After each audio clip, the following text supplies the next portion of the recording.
কোনো একটা পাপ বাকি আছে কিনা যা করা হয় নাই? 25 ইয়ার্সের মধ্যে অনেকেই জিনা করেছে, অনেকেই। আমি আপনাদের কথা বলছি না, এভারেজ আমি পুরো বাংলাদেশের ইয়াং জেনারেশনের কথা বলছি।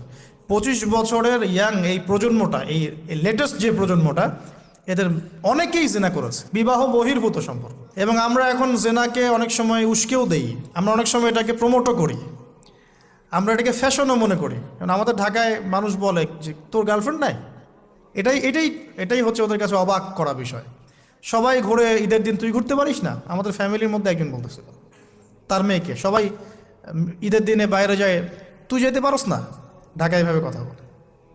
তার মানে এটাই ফ্যাশন, মানে আমরা জেনাকে উস্কেও দিচ্ছি। তার মানে 25 বছর আমরা অনেকে জেনাও করেছি।